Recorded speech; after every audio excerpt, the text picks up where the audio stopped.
Hello, guys and gals, and welcome to Diablo II Resurrected character building.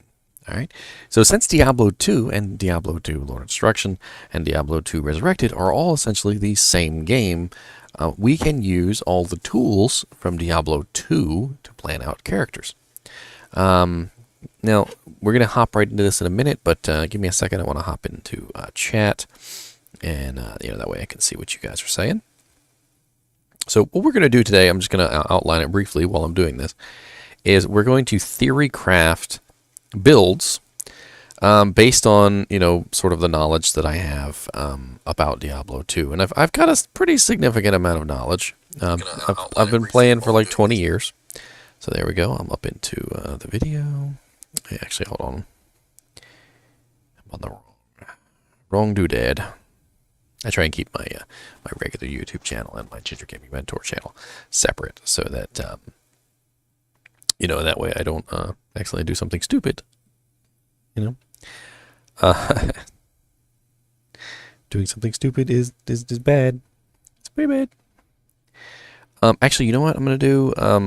I can pull up the chat on here so we can talk on live stream. Just don't say anything stupid. I won't have to ban you or anything. That's all I ask. Don't say anything stupid. But we're going to go over several characters. I'm very well knowledgeable about a lot of these characters. I would definitely say there's some of them that I'm not quite there with, that I didn't really love beyond a shadow of a doubt like I did some of the others. Let me go ahead and pull up, give me just a second, I'll have to pull up the video.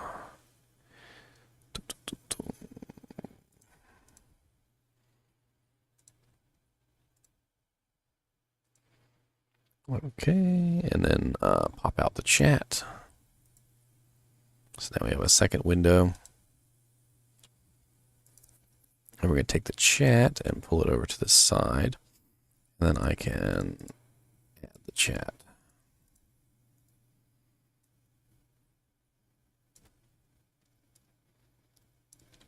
There we go. So now you guys can talk while I'm talking. You can ask questions and whatnot. All right. Oh, the tip of my nose itchy for. I know I got a big nose. I know if it was raining, you could hide underneath of it. You can make fun of my nose if you want to. Okay, so let me get.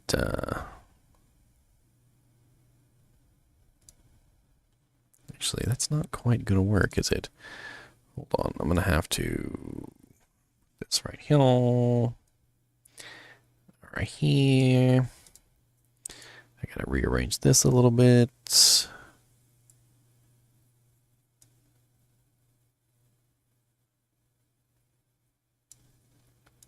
Alright, that should do. That's not bad.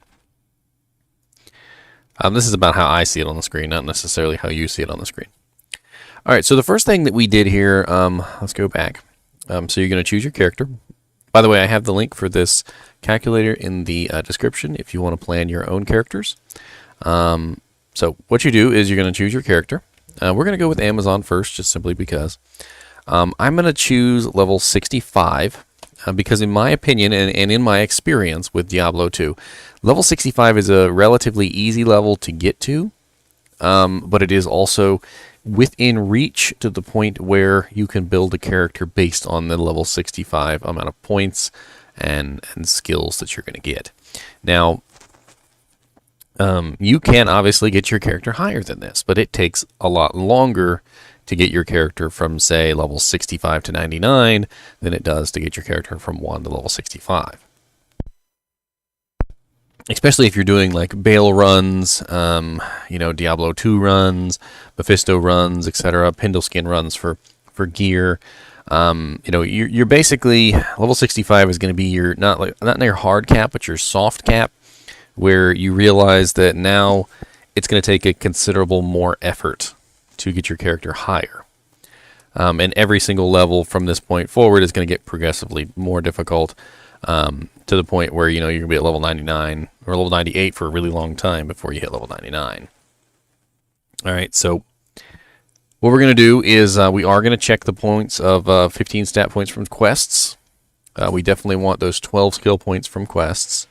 That includes the +1 that you get in Act 2, the +1 that you get from the Den of Evil, the +2 that you get from Tyrael. So that's 1, 2, 3, 4 per difficulty setting.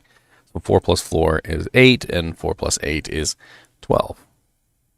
So you get 12 total, and then you also get the 60 life from the Golden Bird of Quile, which you do in Act 3.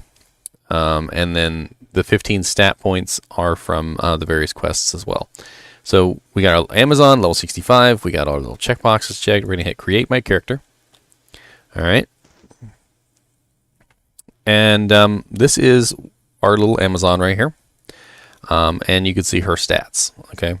So what do we want to build? The Amazon has quite a large number of skills. There are the bow and crossbow skills. There are the passive and magic skills, and then there are the javelin and spear skills.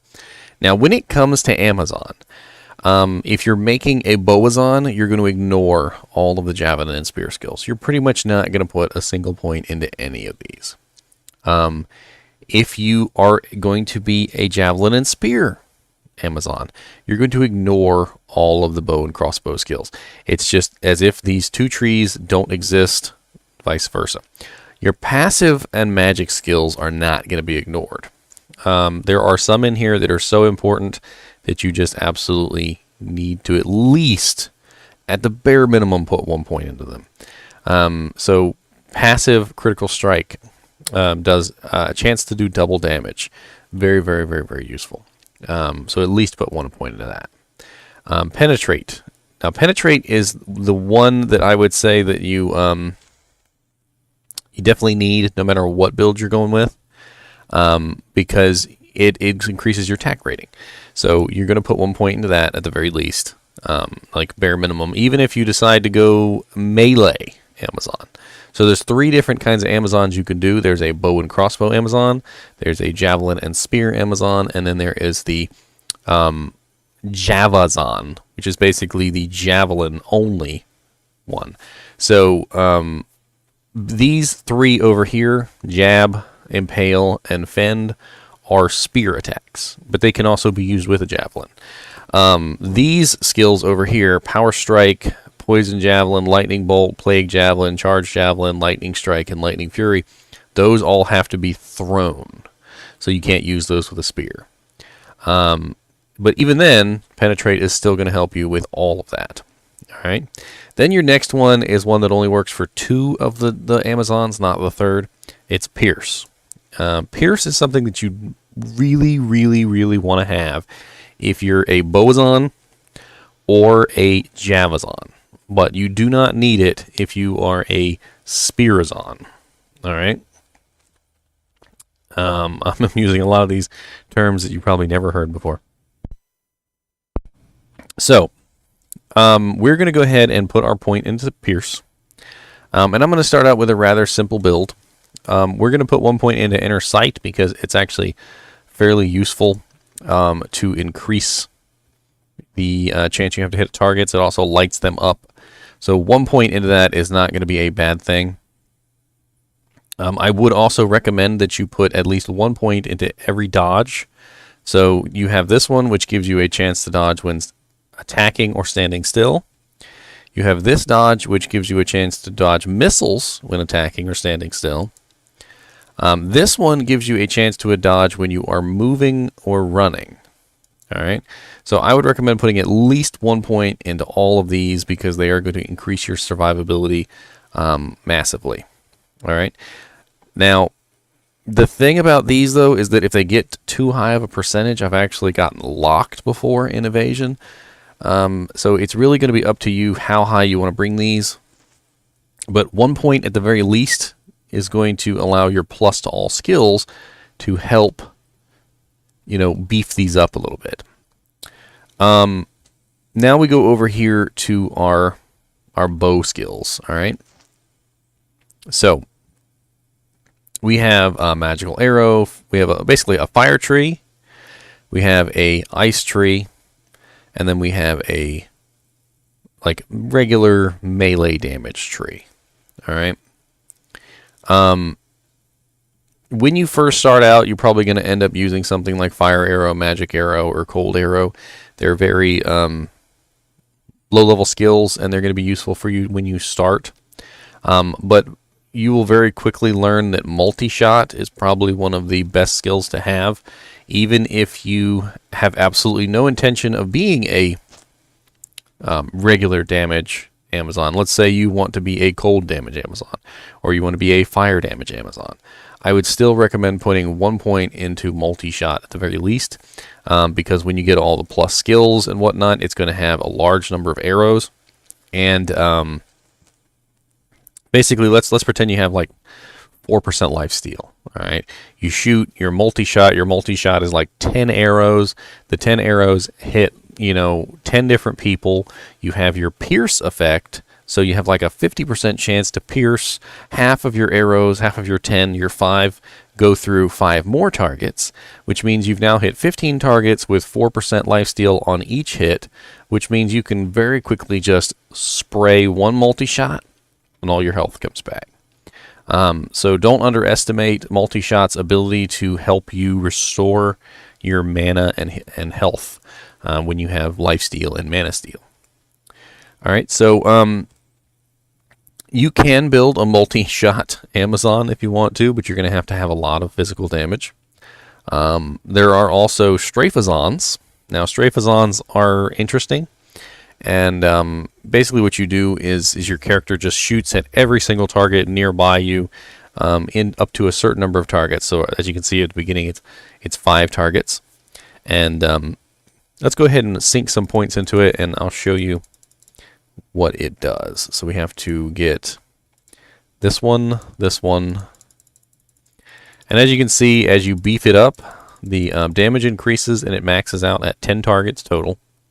So you got 100% extra damage, and it's an interesting skill. I've actually seen some fairly successful Straphazons.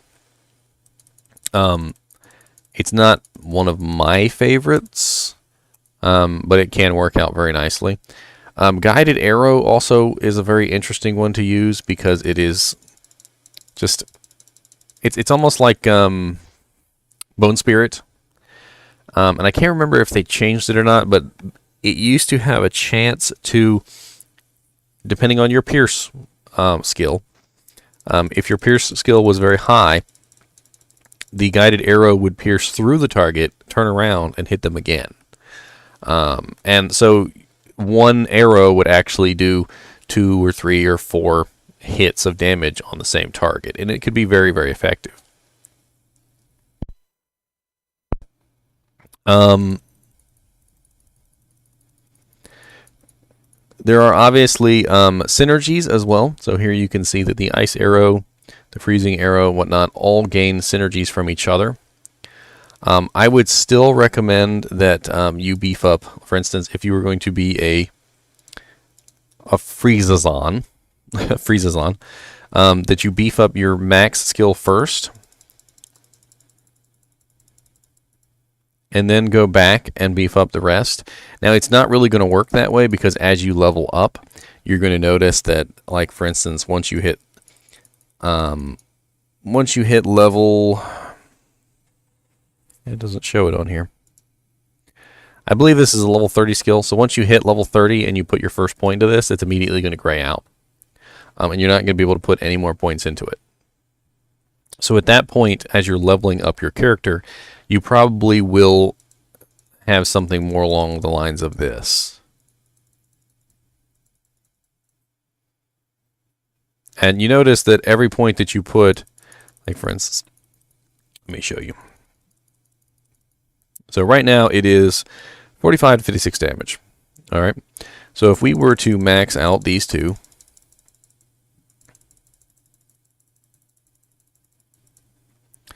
notice now that it's 136 to 170. Okay, so it has increased significantly because of the synergy bonuses. All right.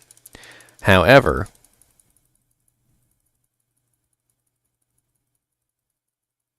what you will notice is that the damage increases much greater on the actual skill itself. So we're at 347 to 358.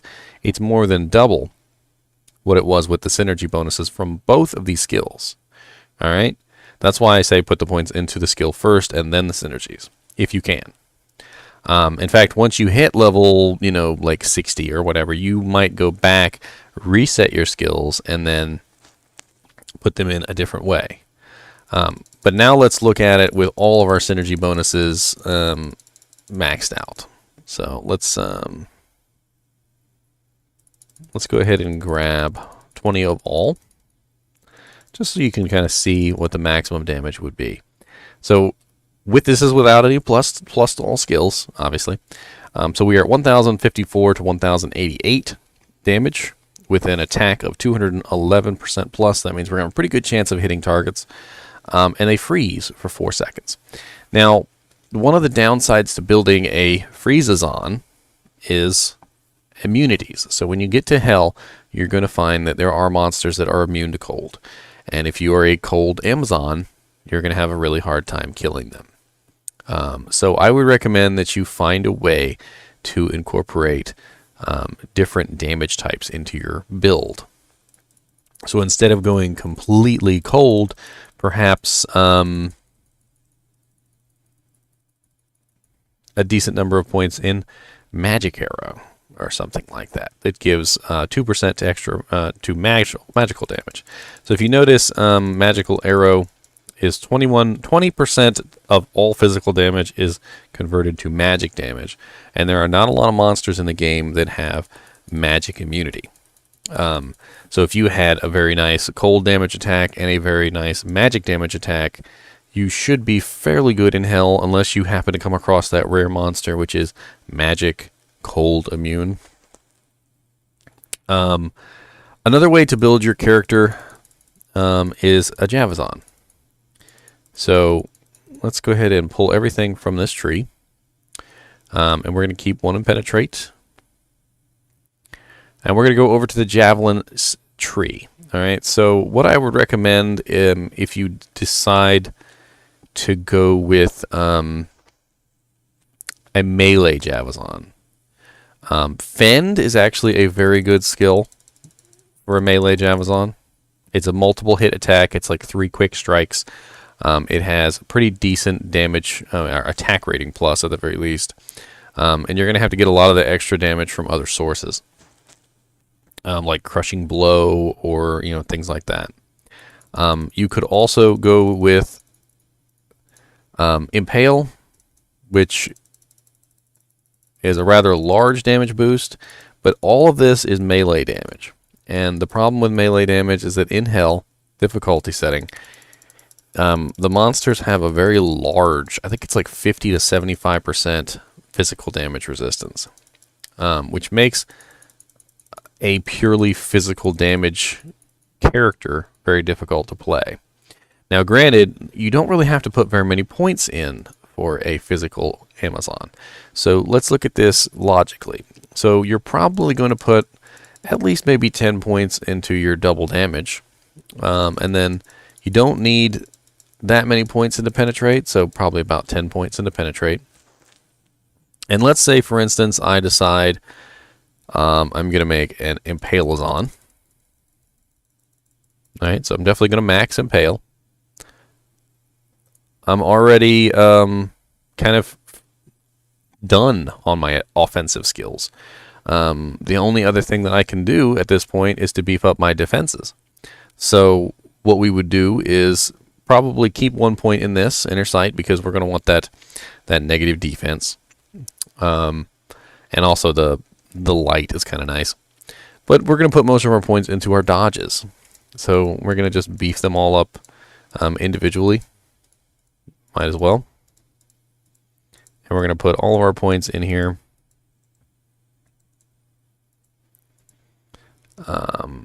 And by the time we get to level 65, we're going to be sitting very pretty at 12, 11, 11 with 20% or level 20 Impale and we're going to have 10 penetrate and 10 critical strike. So we're going to be sitting really nice as far as survivability. Our melee damage is going to be through the roof, and we're going to have to find another way to kill targets that's not melee, because when we hit those physical immune monsters, it's going to be tough. All right. So that is a melee zon, or a Spirazon, I guess is what you'd call it. Let's go ahead and reset this. And now we're going to look at a Javazon. So there's a couple different ways you can build Javazons, and one of them is the Plague Javelin Azon. So the Plague Javazon is based around poison. And unfortunately, you only really have two elements here. You've got poison and you've got lightning. The Javazon is kind of a one-hit wonder. She does her lightning attacks, and that's about it, and there's really not much else to her. You might want to put 1 point into Jab, just so that you have some sort of melee attack. That way, if you're, because you can use these melee attacks while you're holding a Javelin. But for the most part, you're going to want to get the Lightning's Fury. That's the one that really is quite good. So we're going to go down the tree here to Lightning's Fury. We're going to go down the tree here to Pierce. We definitely need Pierce. And we're going to need a couple points into Pierce to make this work. So we want at least like a 50 to 60% chance. So we're probably going to put about, let's say about 7 points in there. All right. And we're going to need some good attack rating as well. And that double damage is going to come in handy too. All right. And as a Javazon, we're not really going to be very tough. So you may actually want to grab the Valkyrie, just simply so that you have like a little something to defend yourself with, essentially. You can summon it, let it do its thing, distract the enemies, kind of gather them together a little bit, and it's going to benefit from all of your passives as well. So you may want to sink maybe like 2 or 3 points into it, but I wouldn't invest anything heavy. And for the most part, you're going to be putting points into Lightning's Fury. Now, the goal of this is to max this out and get your bolts that are released up to 21 bolts. So that means every time your Javelin hits a target, it's going to release bolts all out, okay? And it's going to hit everything nearby. And every time it pierces through and hits another target, it's going to release another 21 bolts. And that's the reason why Pierce is so important here. So your goal is to get that Javelin to pierce as many targets as possible and release as many bolts as possible so that it hits as many targets as possible and it kills as many things as it can in one throw. So you're literally going to throw, and like hundreds of bolts are going to come out from your Lightning Fury. Now at this point, you can either choose to beef up your defenses. So go to, dodge, avoid, evade, and you can maybe put like a couple more points into these. Maybe 1 more point into your Valkyrie if you really want to. But at this point, you're probably going to want to increase the lightning damage of your attack. So every point that you put into any of these others is going to increase it by 1%, which really isn't a lot. Which is why I'm saying that if you want to beef up your defenses instead, you could. But if what you're trying to do is maximize your lightning damage, then you might as well just go ahead and plink a couple more points into some of these lightning skills.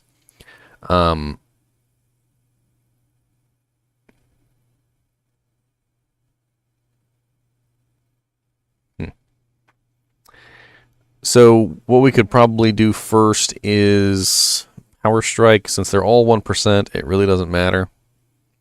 None of these are really going to be super useful.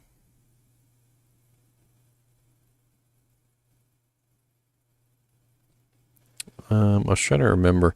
The Lightning Bolt one might be good to beef up first. Because I remember it converts all your damage to elemental. And it could be a decent second skill. So let's go ahead and do this one first. All right, so now we have 1 to 696 per bolt, which is pretty excessive. If you multiply that out, let's pretend you're in the cow level, all right, and you have, let's say there's, you know, a sea of cows, so there's like 50 cows, right, and you throw your javelin and it pierces through 10 of them, okay, so 10 times 21, all right, is 210 bolts, all right, and each one of those bolts is doing 1 to 696, so multiplied by 696, for a potential total damage maximum of 146,160 damage. Now, of course, they're going to have lightning resist, so that's going to take some right off the top. And it's going to be more of an average between the 1 and the 696. But you kind of get what I'm saying. This is how Lightning Fury works, and your Javelin is going to be really powerful in this build, but you're not going to have an easy time killing things that are lightning immune. In fact, you're probably just going to have to run away. So good luck with that. All right, so I think we have taken a look at the Amazon enough. Let's go to another class. What class are we going to do next? Let's go to Paladin. I've played Paladin a lot.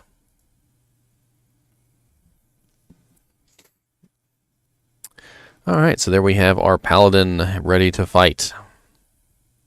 And here we have 3 different sets of auras, or 2 sets of auras and 1 set of combat skills, all right? There are a lot of ways you can build a Paladin. One of the most interesting ways is the Hammerdin. So you're going to beef up Hammerdin, Blessed Hammer, to level 20. And you're going to need, I believe it's concentration. I can't remember right off the top of my head. Hold on a second.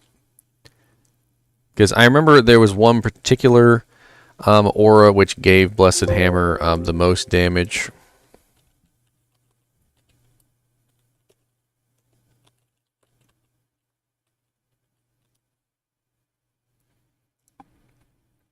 I'm pretty sure it's concentration, but I just want to double check.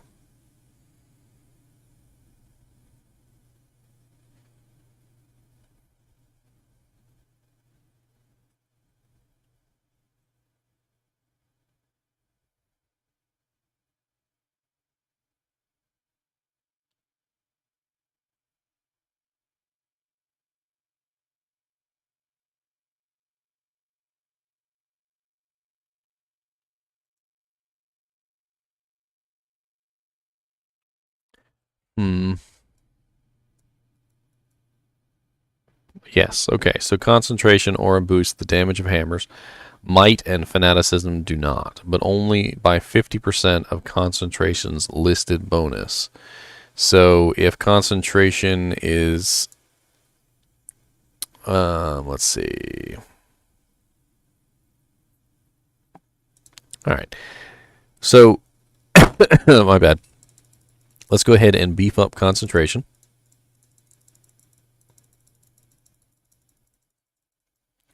So the listed bonus is 345%, which means we're getting half of that.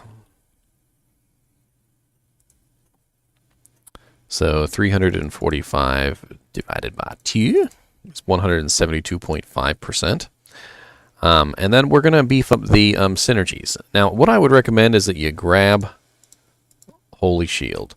Holy Shield is just an amazing skill, and I honestly recommend that you grab it on Paladin no matter what, unless you're not going to use a shield. If you're going to be a two-handed Paladin, then that's okay. But if you have a shield on your Paladin at any point, I would definitely recommend that you grab Holy Shield.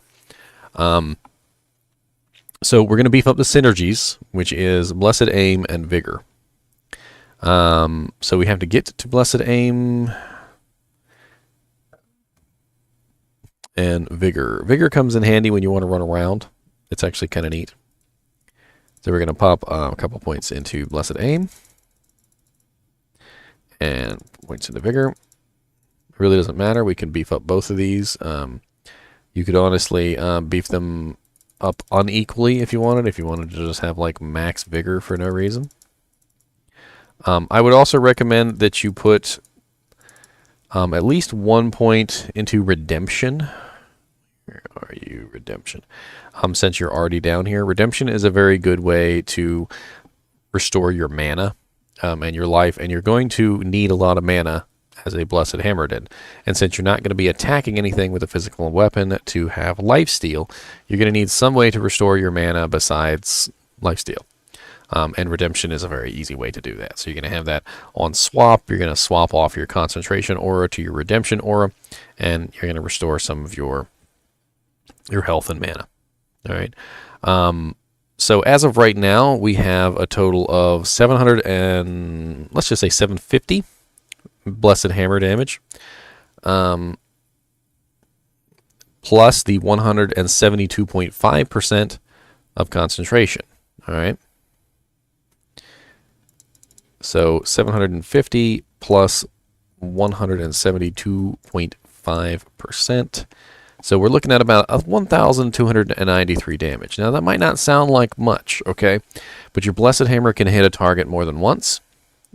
Your Blessed Hammer is magic damage, and most monsters do not have a large amount of magic resistance.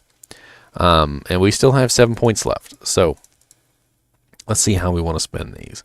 Let's put 2 points into Holy Shield. Let's put 2 points into Redemption, just so we have... actually, you know what? Let's put 3. So we're closer to 50% chance to redeem soul.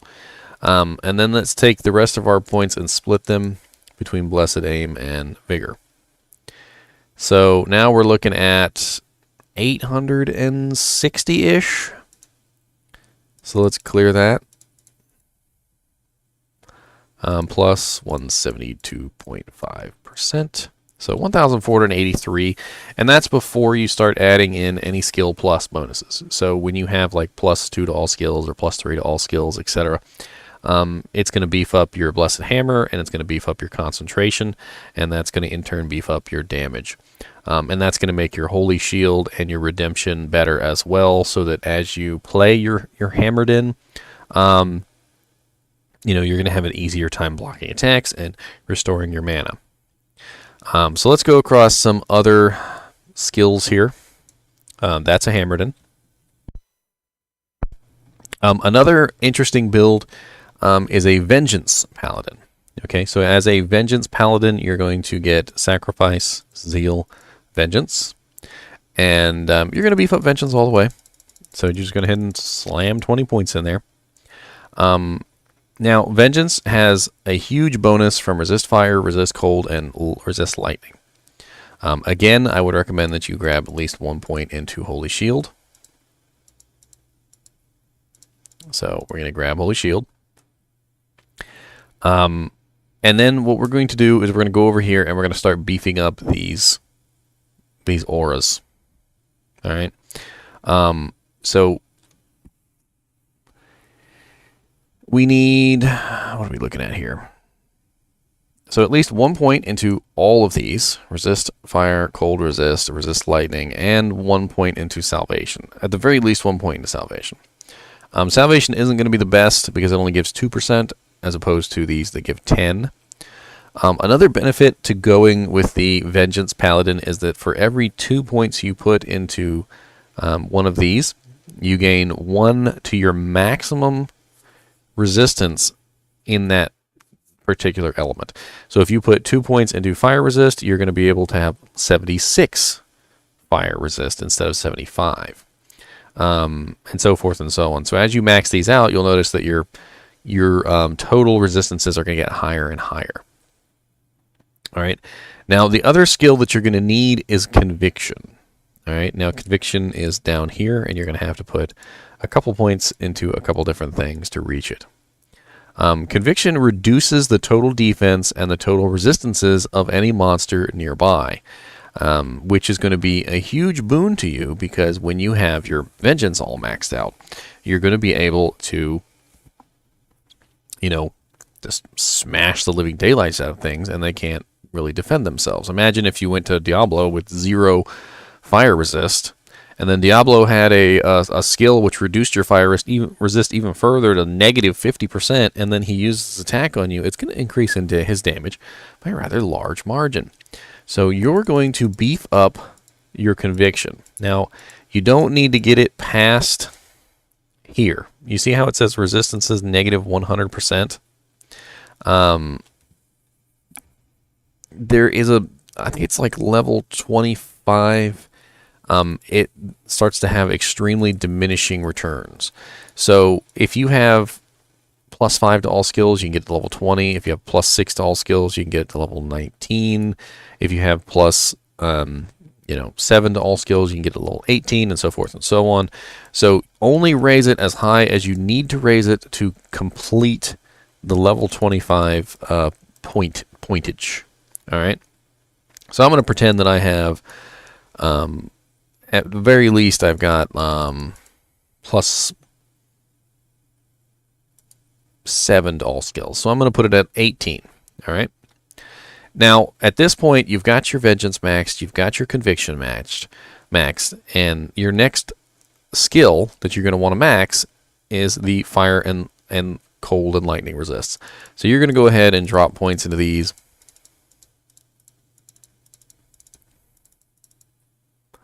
And you're going to max them out as far as they'll go. And you're not really going to put any points into Salvation. And if you have an extra point, maybe put it into Holy Shield, just so that you have that extra defensive bonus.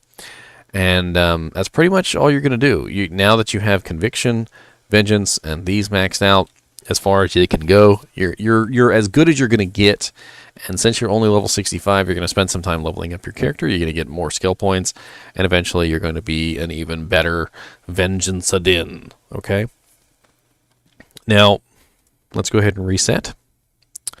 And we're going to talk about some other paladins. So there are a lot of different ways that you can build a paladin. One of the things that I'm doing right now is I'm actually building a Vengeance-adin that is not a Vengeance-adin. So I'm building a Holy Freeze-adin. So I'm still going with Vengeance because I don't want to waste those synergies, okay? So when you go with Holy Freeze, you notice that 2 of the synergies for Holy Freeze are Salvation and Resist Cold. So if I'm trying to specifically beef up Holy Freeze, it's also going to be beefing up Vengeance at the same time.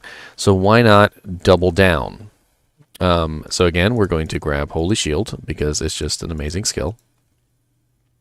We're going to max out Vengeance, and we're going to max out Holy Freeze. All right, and then we are going to be beefing up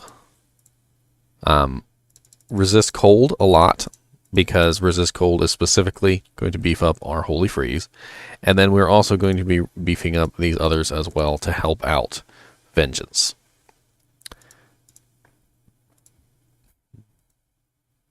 Now, we actually are going to be putting points into Salvation, because Salvation is going to come in handy, but only after we've completely maxed out our Resist Cold.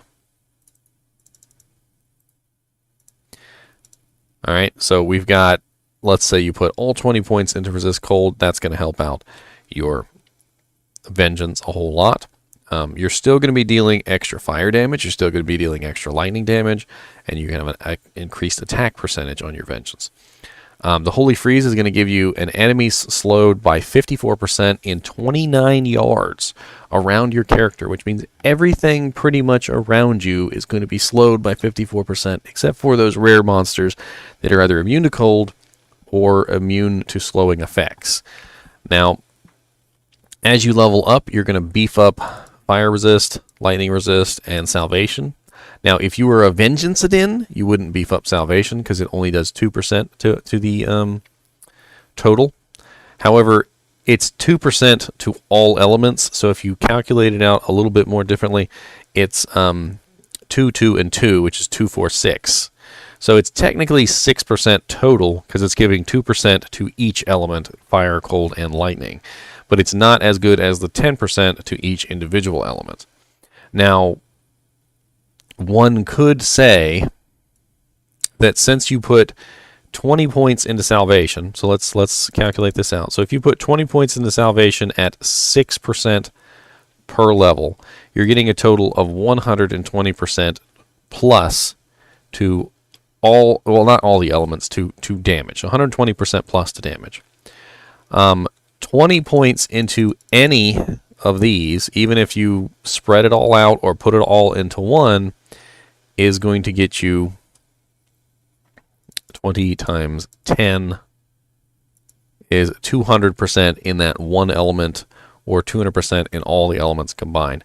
So it's better to put it into an individual or spread it out a little bit than it is to put it in salvation. But once you've already capped out all these, salvation is going to be your next go-to.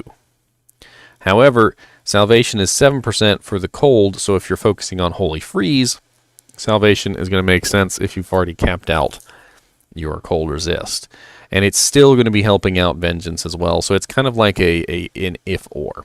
You can also change this build up at any point. You could say, okay, well, I don't want to be a Holy Freeze-Adin, I want to be a Holy Fire-Adin, or I want to be a Holy Shock-Adin. You would just do the same exact thing as I'm doing right now, except you would swap the stats. So instead of Holy Freeze, you would be doing Holy Shock, and instead of Resist Cold, you would be doing Resist Lightning. Or vice versa, if you were doing the Holy Fire, you would go that route as well. So instead of going through Holy Shock, you can actually save some points by not going down this tree, and you can put points into Holy Fire, and then beef up your fire resist to max. Alright, and then throw the rest of the points, because you're going to have an extra point because you didn't go down that tree, and you can throw that into whatever you want. And your Vengeance is going to be more targeted toward that damage type. So whichever one you choose, Holy Fire, Holy Freeze, or Holy Shock, that's just how things are going to roll for you. Alright, so let's talk about some other Paladins. Another different Paladin that you can build is a Zealotin. Alright, a Zealotin is a very common Paladin. A lot of people end up making Zealotins. And what you would do with a Zealotin is you're going to go Might, Blessed Aim, Concentration, Fanaticism, and you're going to max out Fanaticism. All right, Fanaticism is a attack speed bonus, attack damage bonus. It's going to help out your party. It's going to give you extra damage, etc. Now, you're going to go over here and you're going to grab Zeal. And what I'm going to recommend to you guys is, I want you to take a look. Oh, they changed it. Okay. So, Zeal used to increase in the number of hits for the number of levels. I could have sworn that they had kept it that way, but according to this skill tree, it's not. But in the old days, if you got to level 20 with Zeal, you hit like 20 times, and it would get you killed really, really often. And the reason why it would get you killed is because, imagine, you're attacking every single target. 1, 2, 3, 4, 5, 6, 7, 8, 9, 10, 11, 12, 13, 14, 15, 16, 17, 18, 19, 20. And in that time span, you can't move away. You can't cancel your attack. You can't stop. So, it's just bad. But I guess if they made it so that it now works without increasing the number of hits, then that's good. So you can now max it out. And you're going to get damage per level from Sacrifice. So I would recommend that you grab Holy Shield again. And you're going to want to grab Sacrifice to max. All right. So Sacrifice is going to be maxed out. Zeal is going to be maxed out. Fanaticism is going to be maxed out. Now, at this point, you're fairly good as far as your physical damage. But the problem with physical damage is it's not the greatest. In Hell difficulty, you're going to come across physically immune monsters. And a lot of monsters in Hell have very, very high physical damage resistances. So you're going to have to find some way to dish out elemental damage, even if that means adding elemental damage through weapons, charms that have poison damage on them. You're going to have to find some way to beef up your elemental damage in some particular way so that you can counter the fact that when someone is lightning immune. Now, the benefit of going this way is that any damage that you add to your attacks is going to be multiplied by the fact that you're attacking so fast. So, say for instance you had, I don't know, let's just pretend you have 500 random elemental damage on charms, weapons, items, just poison damage, all sorts of things that's on all your attacks, okay? And if you have a very slow weapon, you hit once, thwomp, all right? You've done your 500 elemental damage, and you got to wait a couple seconds for you to hit again. So if we're saying like per second, let's say if you have a really big slow weapon, you're hitting once per second, all right? So that's 500 damage a second. Yeah, so this guy's physically immune. He's not taking any of your physical damage, but your elemental damage is getting through. 500 a second, all right? But you are a Fanaticism Zeal Paladin, okay? You attack really, really fast, all right? So instead of 500 damage a second, you're attacking like 4 times a second, okay? So now you're doing 500 times 4, which is 2,000 damage per second to the target because you're hitting so fast. I actually had trouble with my Zealotin because my Zealotin, his weapon would break. You would hit so many times and so often and so fast that your weapon would literally just disintegrate in your hands. And I actually came across, there was some really good weapon I had that was indestructible. And I found that I really needed an indestructible weapon when I played a Zealotin because my weapon would just spontaneously explode mid-combat. I actually started to carry around a backup weapon just in case, because sometimes I wouldn't be paying attention. And even the auto repair feature is not good enough because you'll literally overcome the auto repair feature and break your weapon. So, Zeal is actually a very nice skill that can be combined in a large number of ways. For instance, you could theoretically build a Holy Freeze Zealotin. Okay, so if you were going to build a Holy Freeze Zealotin, you probably wouldn't go into Fanaticism. You're going to go down here to Holy Freeze. You're going to beef up Resist Cold, just like we did before. You're going to beef up Holy Freeze. Oh, sorry, I did that wrong.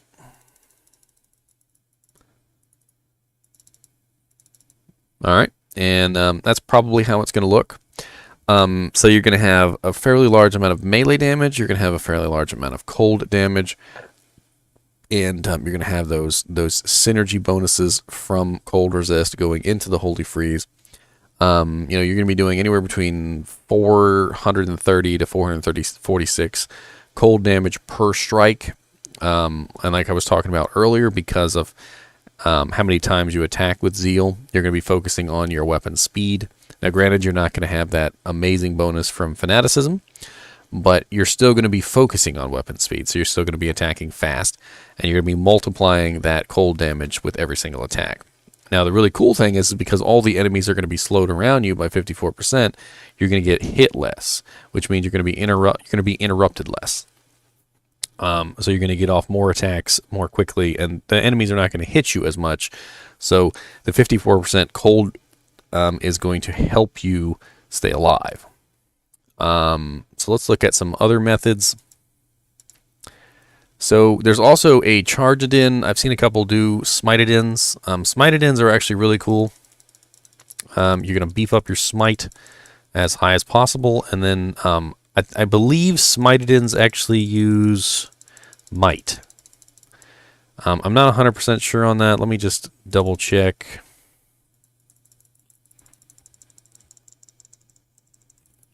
Trying to remember which one gives the most damage plus.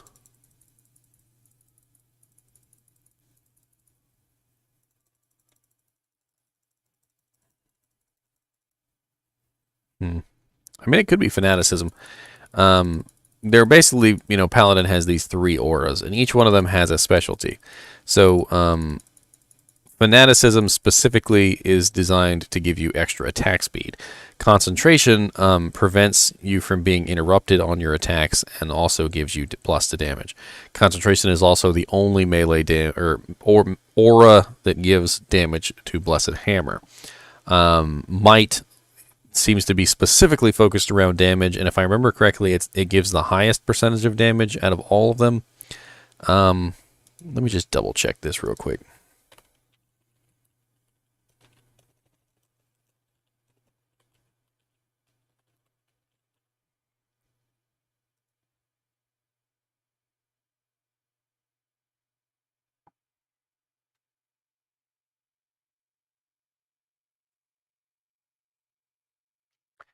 So some people are saying that using concentration over fanaticism is good only because you're trying to beef up your party's damage. So fanaticism gives less damage to your party. Yeah, I'm pretty sure it's fanaticism because you're getting that extra attack speed, and that extra attack speed is beautiful. So you're going to be beefing up smite, and you're going to be beefing up fanaticism, and then you're also going to be beefing up holy shield. Holy shield actually increases your smite damage, so you're going to have to grab that, and you're going to beef that up as much as possible. Now, the other important thing about about a smiter build is you're going to need a very good shield with high smite damage. So the shields themselves actually have a smite damage on them, much the same way that weapons do. So a smiting shield, if I remember correctly, the ones with spikes on them tend to be higher smite damage than others. And you're going to be able to get this really, really high. Like there are actually what's called pure smiters. And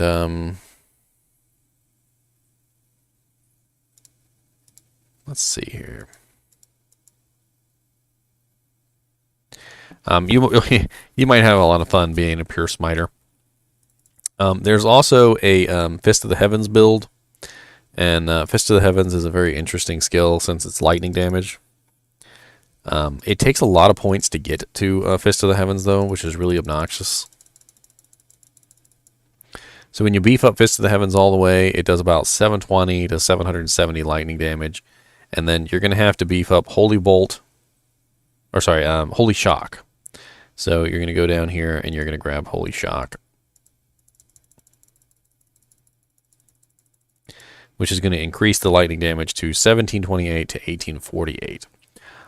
Now, at this point, because you are beefing up Holy Shock, you're probably also going to want to beef up Resist Lightning, just so you can add some extra damage to Holy Shock. So we're going to put about 10 points in there. And now Holy Shock is dealing 2 to 2059 extra damage to your attacks. So you can have, like maybe like a Zeal on one of your hotkeys, and you can just smack some stuff every now and then. Maybe to restore your mana. That way you have like a Mana Steel sword or a Mana Steel weapon or something like that. You walk up, you smack something a couple times, deal out your lightning damage, and then back off and start Fist of Heavensing again. And that's just how that'll work. You can also bring your Holy Bolt up if you want to. Holy Bolt gives you damage to undead, and it also heals your allies. So it's up to you. It's probably not going to be that useful in most situations because Holy Bolt doesn't really help you in all situations. It's not going to help you versus demons. It's not going to help you versus normal monsters. It's only going to help you versus undead. Now, granted, let's say you were in Hell, Talrosh's Tomb. Like pretty much everything in Talrosh's Tomb is undead. So, granted, the Holy Bolts are going to come in super handy there. But they're not going to come in super handy for instance, in Act 4 fighting Diablo. Diablo is a demon, and most of the things there are demons. So it's really up to you at that point. You have 17 points left, so you could either sink them into Holy Shield, so you have some extra blocking, or you could sink them into Resist Lightning so that you have some extra damage on your Holy Shock. For instance, you could beef that up to max, so you're looking at about 3,386 on your max. Not to mention you're going to have 3 to 564 extra damage just constantly just ticking out. Trying to remember if concentration helps out Fist of the Heavens.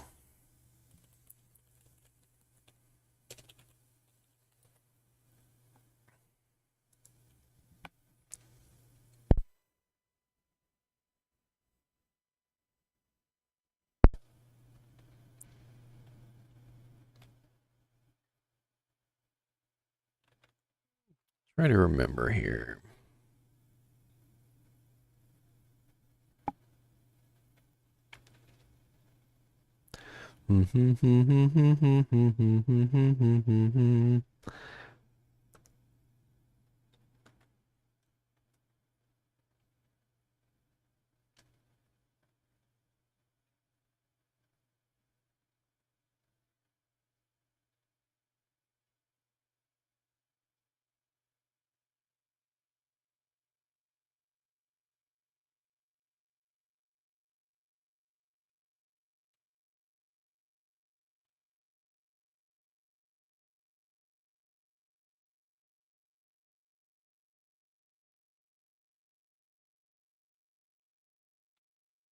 Huh.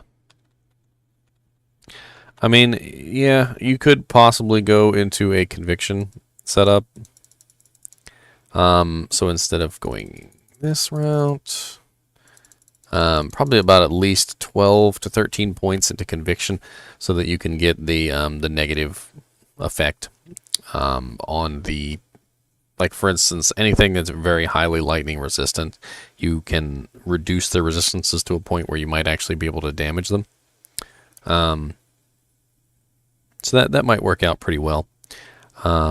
Fist of the Heavens is a very interesting build. You're going to have mana issues, so you might want to grab Redemption if you can, work your way down there. Just so that you don't have mana issues. It's very interesting, the Fist of the Heavens, because I think there's a couple ways to go with it. Conviction is definitely one way that you could go, which would increase your damage considerably. Running Holy Shock all the time is going to help you with, it's not going to help you with lightning immune monsters. So Conviction might be the way to go for that. It's an interesting build, though. Summoning the Fist of the Heavens all the time and just seeing all the little bolts come out. It's pretty cool. Alright, so other builds the Paladin can do. The conversion build is silly. You're basically just trying to convert monsters, and they kind of run around for a little while and attack for you. But I never really found it to be that great. One build that you can do as a Paladin is kind of it's a group-only build. So as a group Paladin, your goal is to increase the damage of your group.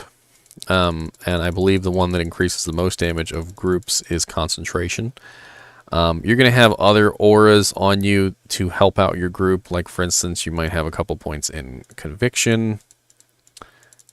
You're not going to be focusing on anything. You're going to have a couple points into, each one of these. You're going to have, like... Sorry, not these in particular. You're going to have like maybe 10 points into Salvation, so you can help out your group. You're going to have, a point into Defiance, so that you can add extra defense, Vigor, so you can help them run faster. Mana, Meditation, so you can help your group recover their mana. You're most likely going to have 1 point into Holy Shield, and most of these tend to be Zealotins, so you're going to at least put a couple points into Zeal, so that you can actually deal some damage. And the goal of this is not necessarily to be the most amazing Paladin out there, or to solo hell difficulty yourself.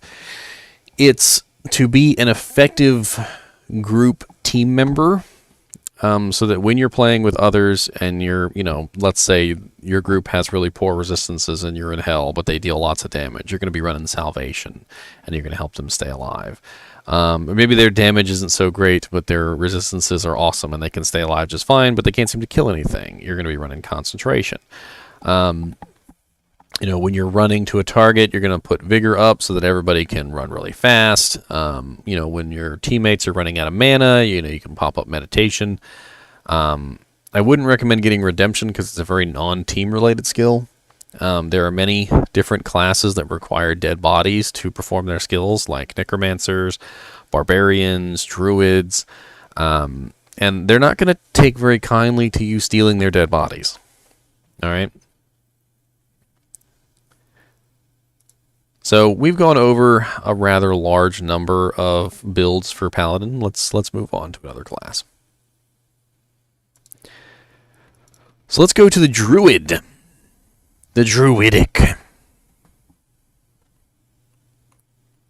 All right, so the Druid is a very interesting class because they have 3 distinct trees, okay?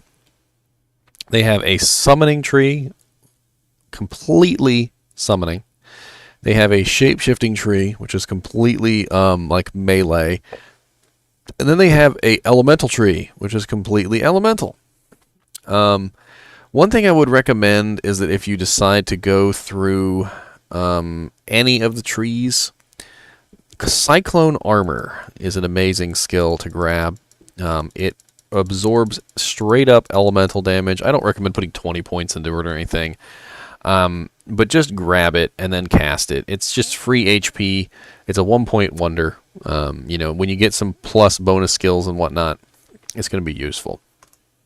But if you do happen to be a elemental Druid, and you go down the Twister line, or the Hurricane line. Well, so let's pretend for an instance that you've gone down this line, and your intention is to beef up Hurricane. So you want to beef up Hurricane as much as possible. So you got level 20 Hurricane, which is a pretty cool cold damage skill, does lots of damage all around you in a circle. The stats don't seem to be right on this, but... So... what we're going to do here is we've got level 20 Cyclone Armor because we want that extra amazingness, right? And our Hurricane gets plus 2 seconds per level from Cyclone Armor.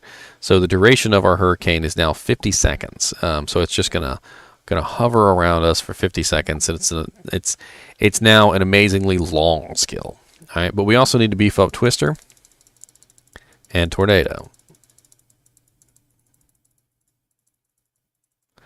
All right, now at level 65, we can't quite manage to beef them all up to max. But as you can see here, now we have our plus percentages from both of these. And why is the skill calculator not calculating the Hurricane damage properly? It's not even calculating this properly. Looks like the Druid part of this calculator is broken. Because look, 280 or 268, take a point away, still 268, take a point away, still 268, take a point away. It's not beefing it up. All right, so we're gonna have to do the calculations ourselves.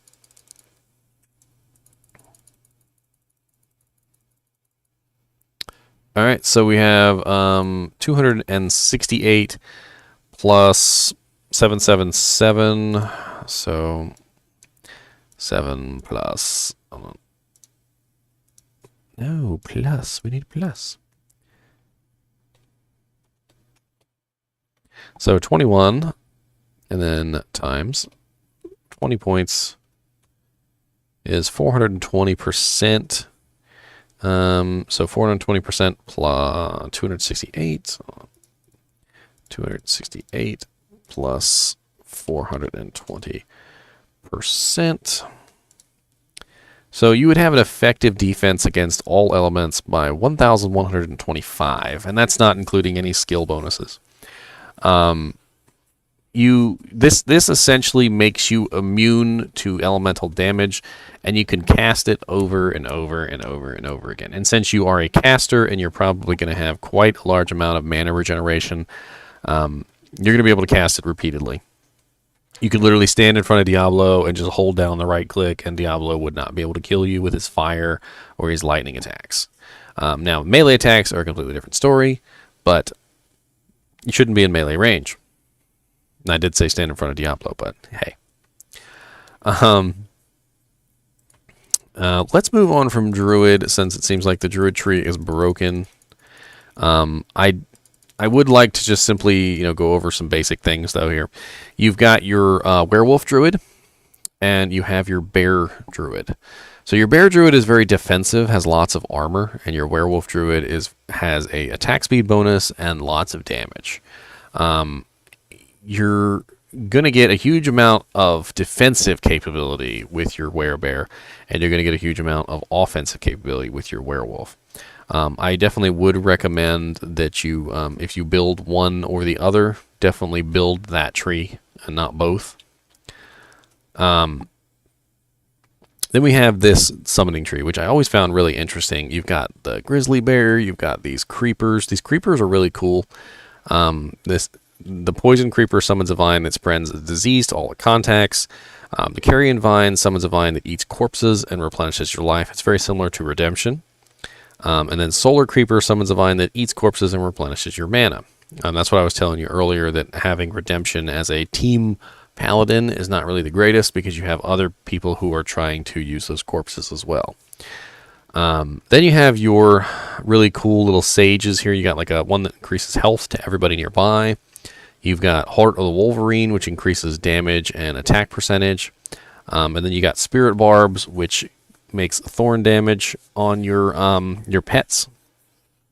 Now, I'm not really so sure about this one because thorn damage got nerfed really heavily a long time ago. When Diablo first started, and definitely when Diablo II Lord of Destruction came out originally, before they started patching everything, Thorns was overpowered. It was broken as I don't know what. And then a couple patches later, they nerfed it in PvP. They nerfed it in PvE. It's a shadow of what it used to be, and I'm not really sure that going a Thorns route is really going to help you out very much, especially in Hell difficulty. But, you know, definitely get the Oak Sage, which increases your life. Definitely get the Heart of the Wolverine. I mean, if you look here, the Oak Sage at max gives you 125% extra life to everybody nearby you in a radius of 45.3 yards. And the Heart of the Wolverine gives an extra damage of 160 or 153%. In a huge radius of 45.3 yards, as well as extra attack rating as well. So it's just an amazing two little abilities here. And if you're going to be a summon, druid, you're probably going to have a max bear, because bear's OP. And then you're probably also going to beef up your direwolf, because your direwolf gives huge bonuses to your bear. And then you're going to beef up your Spirit Wolf as well. So, where's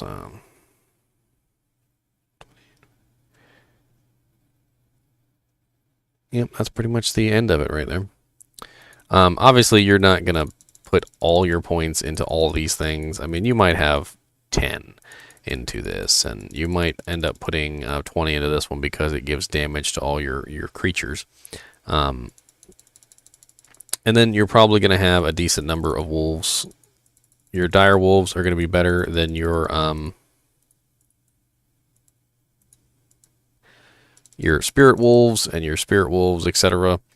Having more summons, though, helps out with the ability to mitigate damage, so it spreads out over multiple targets. So a lot of the times what people would do is they would maybe go 1-1, 20-20, and then they would hit these as well, just so that they're like out there doing things. And then they have 1, 2, 3, 4, 5 summons. And they probably will also grab this one just because. So they have 6 summons and then 7. And then this one gives you 3 wolves. So that's 8, 9, 10. And then you get... I'm trying to remember. I think it's 1 wolf. And every level gives you more wolves. And then you also get your ravens. So you just have it all spread out all over the place, just summoning them all. It's kind of cool to see. They actually, your bear actually can do quite well when he's beefed out. All right, so let's look at another character. A sorceress. Why not? Let's look at sorceress. So the sorceress is a rather unique character that has a cold tree, a lightning tree, and a fire tree. And even if you are a cold sorceress, you're still going to put points in the lightning and fire trees. And even if you are a lightning sorceress, you're still going to put points in the cold and the fire trees, and so forth and so on. And the reason for that is because there are skills like this. Warmth is a mana regeneration. And a lot of people are going to want mana regeneration as high as they can get it so that they never have mana troubles. And what that exact number is for you, I don't know. But I'm going to go ahead and slap it at 10 just for right now, just for fun. Okay. Another skill that you're definitely going to want to get is Teleport, which is right here. It's really a one-hit wonder skill. It's not that important. The more points you put into it, the lower the mana cost gets. But honestly, it's not really that important. 1 point is an amazing thing in there. Another skill that people like to get is Energy Shield. Now, that does require a couple points to get to it. An Energy Shield creates a bubble around you that uses your mana instead of your health to take damage. So you can essentially sacrifice your mana for survivability.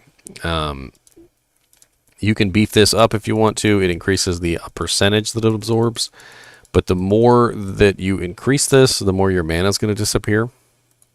Which again brings me right back to how many points do you need in warmth to maintain your mana regeneration.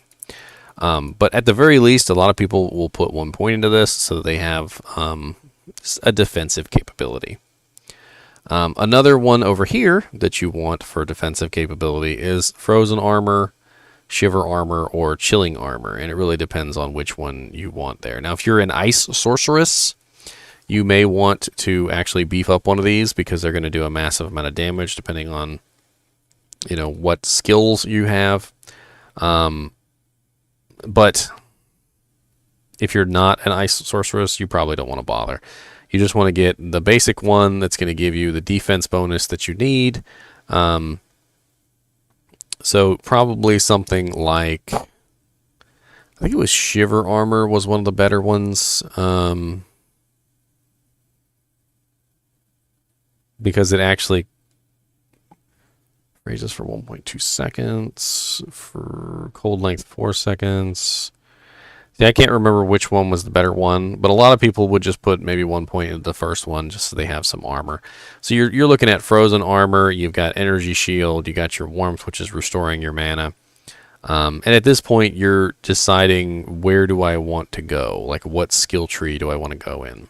Do I want to be a Cold Sorceress, where I build Frozen Orb? Frozen Orb is actually a very common build for Ice Sorceresses. And you're also going to want to beef up your Cold Mastery. So Cold Mastery is your ability to pierce through resistances. So no matter what, if you're going to build a Cold Sorceress, you're going to want Cold Mastery as high as possible. And then this gets points from Ice Bolt up here. So at that point, you would beef up Ice Bolt about as far as you could. And you're looking at a pretty nice Frozen Orb. What it does is an orb comes out and it sprays these little ice things all over the place, and it goes for a pretty long distance, and it hits targets many times along that path. So it's definitely going to be a nice skill to use just in general. If you're not going for a cold build, you're obviously not going to want Cold Mastery, and you're going to want Lightning Mastery or Fire Mastery. So Fire Mastery, Lightning Mastery, and Ice Mastery are going to be your go-tos depending on which tree you decide to build. Another interesting build that I did a long time ago was Glacial Spike. So let me show you this. So Glacial Spike is an interesting ability, and I actually did make this work. Glacial Spike freezes the target for 4.4 seconds. So there's a difference between cold damage, which slows the target, and freezing, which completely immobilizes the target. And not only that, but Glacial Spike has a radius of 2.6 yards. So it will completely freeze the target in place, all enemies within 2.6 yards of the impact zone, for 4.4 seconds, and deal a radial damage of 418 to 452 damage per Glacial Spike. Now you're going to want cast speed, you're going to want all sorts of interesting things to make this work. Let me show you how. So you're going to beef up, let's see here. Blizzard beefs up the freeze length. Let me see, because I'm pretty sure I remember you could get the freeze length to an amazing level. Let's just have a quick look here.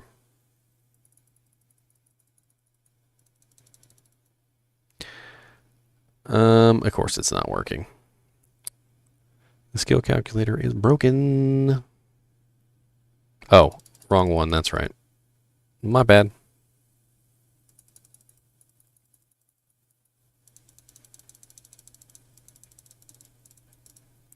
So as you can see here, you can get it up to a 6.8 second freeze time with no skill bonuses. 6.8 seconds is a long time for a monster to be sitting there like this.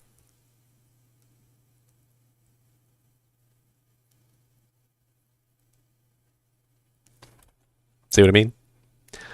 And then, of course, you can beef up the damage of it by putting points into... obviously, you're going to want to keep your cold mastery maxed no matter what. Blizzard may not be the best one for you to go with as far as damage is concerned. So let's just look, for instance, and see what kind of damage we're looking at if we beef up Frozen Orb. So we could have Glacial Spike and Frozen Orb together. And then we could also grab... I just want to demonstrate here.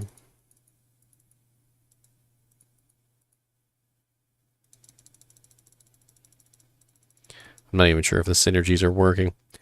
So maxing out all these, we would be looking at probably somewhere around 1,000 by the time they're all maxed.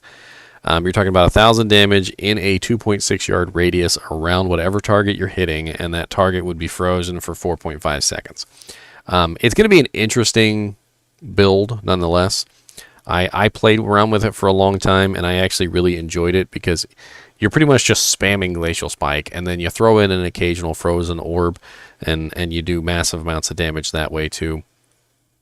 And it's a beautiful little run. It's not as fun as what am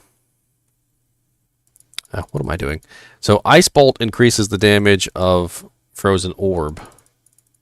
So if you're going to do it, since Ice Bolt increases the same amount of damage on Glacial Spike, you're going to want to increase Ice Bolt instead. And that's going to increase your Glacial Spike and your Frozen Orb at the same time. So it's going to get you a really interesting effect there. Obviously, there are other ways you can build.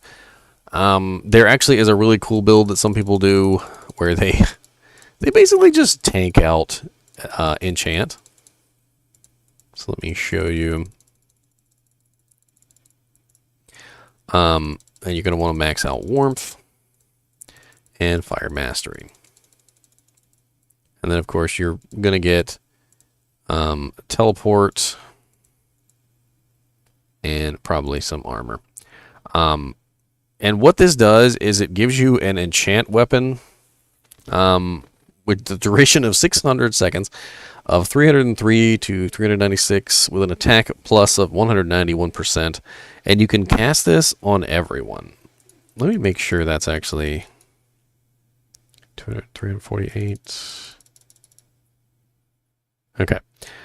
You basically cast it on everyone in the group, and they get a straight fire damage added to their attack, and they also get a attack percentage increase as well. And then, of course, you're getting a huge damage bonus from here. So passive increases all damage caused by your fire spells by 163%. So we're looking at, what is it? Let's do an average of 350 plus 163%. So you're looking at a total of 920 damage-ish added to everybody's attack on fire, plus the 200% attack rating, which gives them a really easy chance to hit. It's just, and that's not even counting plus skills. So once you have plus skills, you're going to get more points into Fire Mastery, which is going to increase that damage. You're going to get more damage on enchant, which is going to increase that damage. And of course, you have absolutely no problem with mana because your warmth is maxed out. And then you still have 8 points left over to put in whatever you want. And since you're an enchant sorceress, you're probably going to go with something like Hydras or Meteor or just something like that, which is going to give you let you utilize all of this fire mastery that you already have. I'm trying to think what would be the best one here.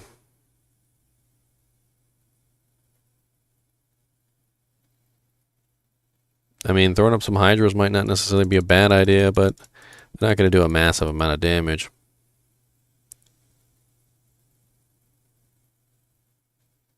It is the easiest one to put points into, though. All right, now a lightning sorceress or a fire sorceress, they're pretty straightforward. You're going to build synergies. So if you go for a Hydra sorceress, you're going to have to beef up Firebolt and Fireball. If you're going to beef up do a meteor sorceress, you're going to have to beef up Firebolt, Fireball, and Inferno, which is right here. But let's talk about lightning. I forgot about one particular skill, and this is a skill you're going to probably want at least 1 point into no matter what. It's called Static Field. Static Field does a set 25% reduction in health off of the current HP of a target. All right, so let's say you had a hell level Diablo, and he has 100,000 health. Okay, and you hit him with static. That's going to bring down his health by 25,000, which is going to make him have 75,000 health left. Then you hit static again. That's going to bring it down by 18,750, which he now has 56,000. And you hit static again. And that's going to bring it down by 14,000, and he's going to be down to 42,000. And you kind of see where I'm going with this is that as you decrease, or every time you use it, it's going to decrease it by 25% of his current, which means that you can get someone's health down really low with static field before you start hitting them with your main attacks. You can actually spam static field so fast and so quickly that you can bring someone's health down to a sliver. Now, you can't kill somebody with static field because it is a percentage-based reduction. So even if they had 5 HP left and you hit them with a negative 25% static shield, that's still only going to bring their health down to like 4 or like 3.5 if you can even have half HPs. So definitely put at least 1 point in a static field no matter what build you're in. I had forgotten to say that, and I apologize. So we're going to go with a lightning build. Now, lightning builds are really fun because you're going to want Thunderstorm. So we're going to head and beef up Thunderstorm. And you're going to beef up Lightning Mastery. And of course, you're not just going to stop at beefing up Lightning Storm and Lightning Mastery. Obviously, you're going to also get Teleport, like I said earlier. And you're probably going to want Energy Shield and at least a 1 point in the Frozen Armor. And then you're going to put some points into Warmth to keep your mana going. And you're going to choose your next skill. So either Charged Bolt, which is really fun if you max it out, but it has to be maxed. It's not really that great in Hell difficulty, though. You could also put more points into Static Field so that the radius is larger. So, for instance, you see that you can make Static Field almost like 15 yards in radius. Now, granted, it is a 1-point wonder, so all your skill points are going to help that out and increase the radius. Or you can just stand directly next to the target that you're trying to static charge and do it that way. At this point, after you have Thunderstorm, you could do maybe like Lightning or Chain Lightning, or you could also do Nova. Nova is an interesting one. It actually does a considerable amount of damage. We're talking about 500 to 700, so let's say about 600 plus 278%. So what are we looking at there? So let's say 600 plus 278%. So you're looking at about 1,668 per Nova. And you can pretty much just spam Nova. It has a rather large radius. And you're going to be dealing to multiple, obviously if you're standing in the middle of them, you're going to be dealing it to multiple targets, and it's going to be really fast. And then your lightning thunderstorm here is also going to be dishing out damage constantly as you're novaing. You could also go with chain lightning, which is not quite as effective as Nova, just simply because it has to kind of like arc through the targets, but it does do more damage. So I mean, there's that. And you can also beef up lightning as well, which increases it. Nova increases the chain lightning damage. Charged bolt increases your chain lightning damage. So if you wanted to go with, for instance, a chain lightning build, you would have to beef up all these essentially. Which, you know, you could focus on one or the other, or you could spread the points out. But whatever you do, it's going to beef up that chain lightning damage. Again, though, with Sorceress, one of the main problems is you're stuck. You know, if you build a really good lightning build and something comes along that's lightning immune, I guess you're kind of just stuck. If you build a really good fire build and you come across fire immune, and etc., etc. So, Sorceress is very fun to play around with, though. There's a lot of really fun builds in Sorceress. I mean, you can build Nova builds. There's an Ice Nova, I mean, Frost Nova. There's, like I said, there's the Glacial Spike. You got the Frozen Orb. Some people build Blizzard Sorceresses. There's Hydra Sorceresses. You can do Meteor Sorcs. I even remember I tried an Inferno Sorceress one time just to see how it worked, and it was not the coolest. Fireball Sorceress, because it has an explosive radius, a lot like Glacial Spike. It has that radius effect, and the radius effect does damage to everyone within that radius, so it can actually be quite effective. It's not as high of damage, a single target, as like Meteor is, but Meteor is slow, and sometimes, you know, you don't really hit your target. Alright, so let's talk about another character. Let's go back here and, hold on, let me grab some water. I'm a little thirsty. Where is my cup?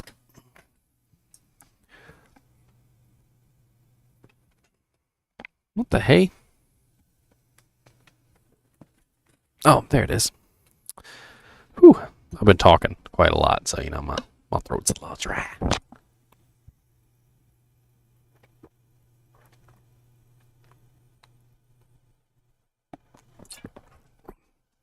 Ooh, that's good. Delicious.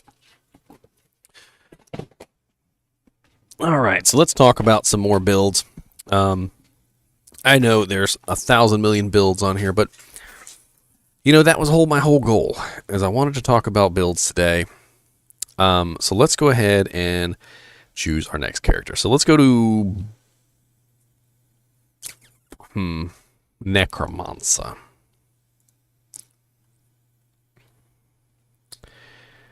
So the Necromancer is an interesting character because at its heart, it has an entire tree based on cursing. And there are some very beautiful curses in here. Amplified damage increases all damage taken by 100%. Iron Maiden is amazing for, you know, killing things, especially in normal difficulty where there's not a lot of physical resistances. Life Tap, obviously you can be very utilitarian as a Necromancer. So like, imagine you're in a group and, you know, your group needs health. You can cast Life Tap, or imagine that you're fighting with a Sorceress, and your Sorceress is having trouble doing damage because something is highly resistant. You could be building Lower Resist. Decrepify is an amazing spell, and the main reason for leveling up is to increase the duration. It increases the damage. It makes them weaker. It slows them down. It's just all around an amazing skill. Attract is a very beautiful curse, just simply because, say you're fighting in a group, and how do I put this? You know, your guy is getting beaten up. Your Paladin, your friend. You hit Attract, and all the nearby monsters will start attacking the monster that you cursed. And then, of course, this saves your Paladin, who may have been in the middle of the group. There's also Confuse, which is another way that you could help out your teammates, because when you confuse the enemy, they start attacking random targets.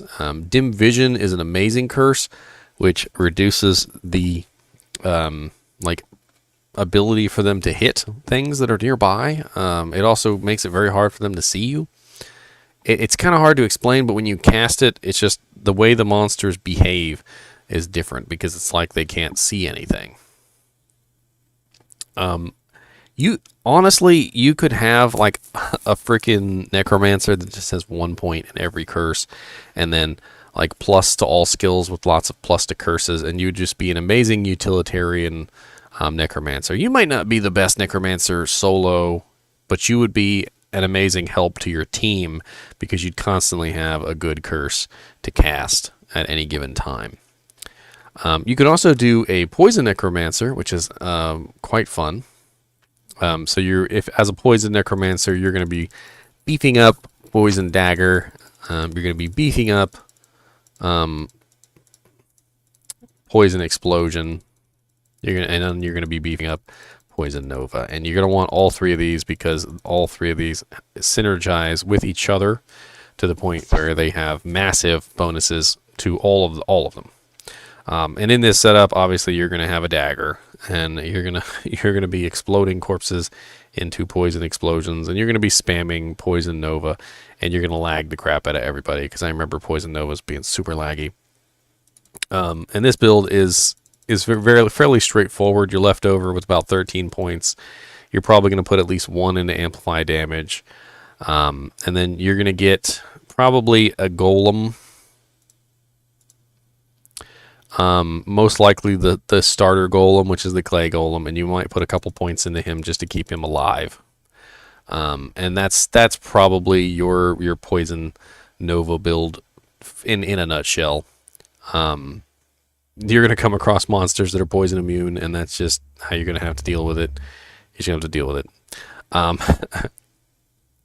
The Poison Nova Necro is definitely a interesting beast.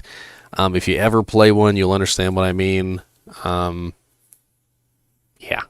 Okay, so Summoning Necro is an interesting one. You're definitely going to still put points into Amplify Damage and Iron Maiden. You might even want Dim Vision as well, because it's useful. And then you're going to dump all your points into Raise Skeleton. All right. I've actually just recently built a Necromancer, and what I found is that Skeleton Mastery wasn't that useful, not compared to raising the skeleton number. And the reason is because even though your skeletons individually become stronger, you have less of them. So you get your Skeleton Mastery up to max, and you can actually summon a good number of skeletons, all right? Whereas opposed to if you spread the points, you're not going to get as many skeletons, and it's not going to work out the best. So you're gonna dump all your points into Raised Skeleton first. You're probably going to put 1 point into Clay Golem, 1 point into Clay Mastery, and 1 point into Summon Resist. And then you're going to beef up Skeleton Mastery next. All right. And then after you've put 20 points in the Skeleton, then 20 points in the Skeleton Mastery, and you have your Golem of choice. So, it just depends on which Golem you want. The Clay Golem does have the slow on it, which is actually kind of sweet. So if you want to plink a couple points into that, it could be useful. I would definitely recommend getting Corpse Explosion, because Corpse Explosion is just very useful for... It's a percentage-based damage skill, and it will help you out tremendously in certain fights and make the entire thing faster. It's a 1-point wonder. You just put 1 point into it, and you just spam it.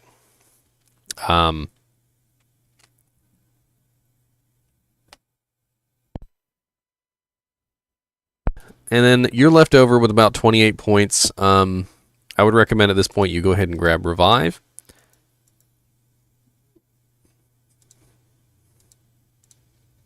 All right, and then you can dump some of your points into mages. The reason why I do the mages last is because they are incredibly weak, and I really just don't like them. I don't know why the mages are so weak, but they just are. And I would recommend that you beef up your skeletons first, get your skeleton mastery, and then get your skeletal mages. And at that point, you've got about 5 points left at level 65. You can dump them into some utilitarian skills, like for instance, you could grab Bone Prison, which is useful for surviving. You can if you get into trouble, you can just spam it, or you could dump some points into one of your golems. Like for instance, you could beef up your clay golem a little bit so that he's a little bit more survivable. He has a higher slow percentage, and then let your plus to all skills work their magic, and you're going to have quite a few points to amplify damage, etc. All these little 1-point wonders that you've put points into are going to suddenly be a lot better. Obviously you're going to get quite a few revives, and summon resist may be one that you want to plink some points into as well, because your summons, as you get to hell difficulty, they're going to have negative resistances. So putting a couple points into that is not going to hurt either. In fact, as you level up past 65 and you do more and more stuff in hell difficulty, a summon resist may be something you want to keep putting points into until you find that magic level where your minions are surviving more often. Because at this point you've got your maximum skeleton mastery, your maximum race skeletons. Your skeletons have the most HP that they're going to have ever. So they're not going to get any tankier, and the only way to make them tankier is to hit your summon resist. Another interesting build for necromancers is the bone build. So in the bone build, what you're going to do is you're actually going to beef up bone spirit or bone spear, one or the other, and you might do both. And the reason why you might do both is because Bone Spirit is an amazing single target damage skill, and Bone Spear is an amazing multi-damage target skill. So although Bone Spear does less damage, if you see it has a maximum of 503, whereas Bone Spirit has 833. Bone Spear goes through targets and penetrates. So when you shoot it, if you're careful with how you position yourself, you can hit 4, 5, maybe even 6 monsters at a time, whereas Bone Spirit is only hitting 1. And then you're going to beef up these abilities here. So let's see here. Teeth is also one that beefs up both of these.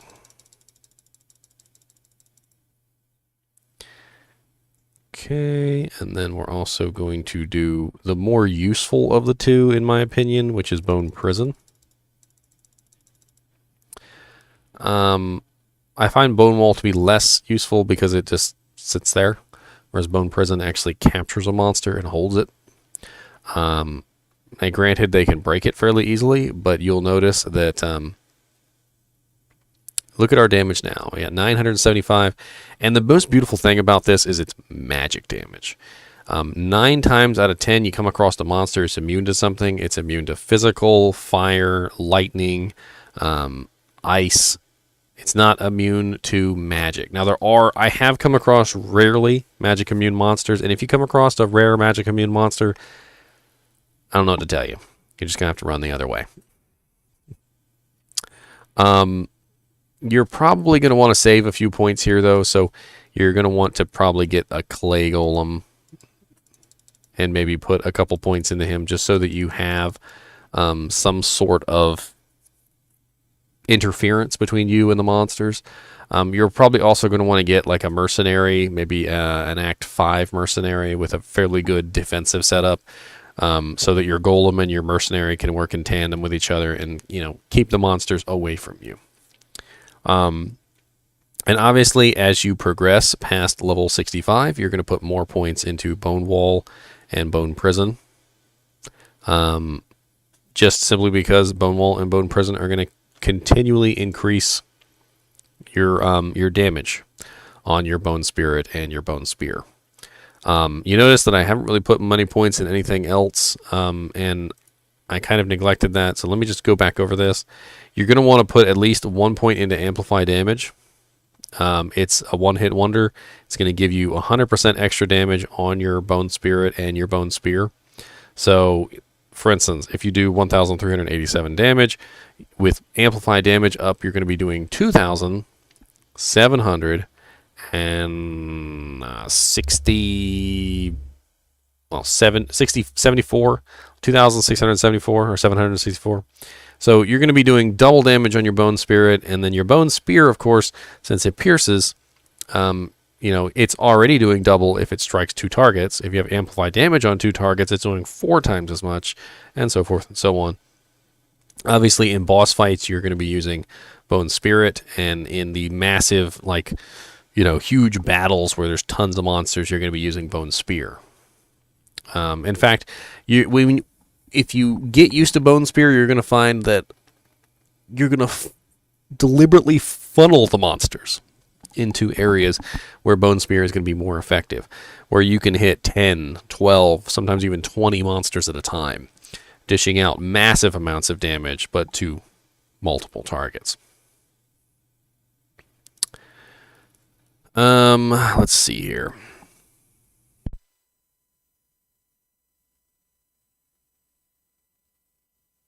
Another interesting build is Decrepify.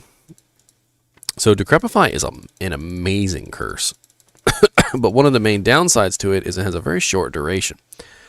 So beefing it up can get you close to 16 seconds, and that 16 seconds will allow you to just massively destroy something, because it slows them, it weakens them, and it also makes them take amplified damage. So it's just an amazing curse all around. You can build a character completely around Decrepify, just simply because of how crazy it nerfs someone. So as soon as you hit Decrepify on them, they're decrepified.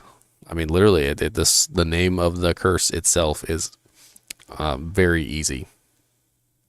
I also found that you could build a golem. So it's kind of hard to do. Let me see here. Building to a golem specifically. I remember one time I did this. I built a level 20 fire golem, which is kind of interesting because, okay, so if you look at the masteries, the clay golem gives him 22 attack rating per level. The blood golem gives him 5% life per level, and the iron golem gives him 35 defense per level. So if we probably would want a couple points in blood golem to increase his life so that he stays alive longer. But granted, you could even go crazy and you could just be like, all right, well, I'm just gonna beef up all these.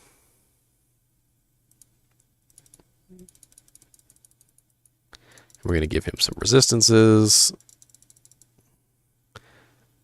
And so now you have a fire golem which does 405 to 470 fire damage. Has holy fire damage. It's not really going to be the greatest. He's got about 2,000 life, and every time you summon him, he's going to explode, and he's going to do a massive amount of fire damage to everything nearby. It's not written on here, but it actually is something that happens. So when your fire golem dies, he explodes in a ball of fire.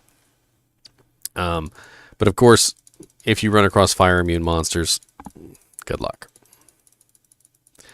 Building around golems is something that's very difficult because they just don't do enough damage, and you end up needing something else to counter it. And I've never really been able to make it work myself. I did have a very, very strong fire golem on one of my builds, but I still had to go into like Bone Spirit. I had to get amplified damage and whatnot. So that's just one of the ways you've got to build. So I think we've talked about the Necromancer enough. Let's go to, what did we see? We've done the Paladin, we've done the Sorceress, we've done the Necromancer, we did the Druid. We haven't done the Barbarian or the Assassin yet. So let's do the Barbarian. All right, so the Barbarian is a very interesting character for many reasons. The Barbarian has war cries, which are very how do I put it? They are both useful to the group and useful only to the barbarian. And there are just some really interesting ones, like Taunt, for instance, is negative damage and negative to attack rating to everything nearby that you use the taunt on. It causes the monster to run at you, and it's just. I remember I built a taunt barbarian just for fun one time, and it was hilarious. Obviously, you have some very nice skills like War Cry, which increases the. Wait, not War Cry. What am I looking at? Here we go. So we've got Shout, which increases defense. And then we've got Battle Orders, which increases your max stamina, max life, and max mana. And then we've got Battle Command, which increases the skill levels of the party. So you actually get like plus to skills, which is very, very nice. Warcry is a stun. Yes, a stun. I'm not really sure about that one.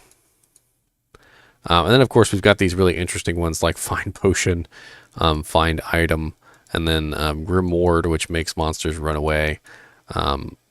Some people actually had a pretty good chance with this one of finding like magical items. You like beef up your barbarian with super amounts of magic find, and then you just run around like just pulling items out of corpses, which I thought was pretty funny. Obviously, some of these are not battle related, like finding potions and finding items. That's not really something that's going to help you in battle. So, you know, most barbarians would probably put at least 1 point into Shout, Battle Orders, and Battle Command, just simply because they're so useful, and then they let their plus skill points work from there. Then you have an entire tree. It's just an entire tree dedicated to Masteries, and none of these are required unless you're using that particular weapon. So a lot of people would put at least 1 point into increased stamina and at least 1 point into increased speed, because it's going to help you out tremendously throughout the game. And then, of course, here you got 1 point into Iron Skin and 1 point into Natural Resistances. These are 1 point wonders. You don't have to beef these up. You can beef them up, but putting 1 point in them is a no-brainer, just simply because this gives you plus 12% to all resistances. At 2 points, it gives you 21% to all resistances, and so forth and so on. And this just gives you a static 30% to your defense rating, which is just very nice. So over here, you're going to choose what you want. So what am I going to use? We're going to use swords. So you're going to beef up your swords. And so now I have a huge amount of bonus damage, bonus attack rating, and critical strike chance. Just for simply beefing up that particular item.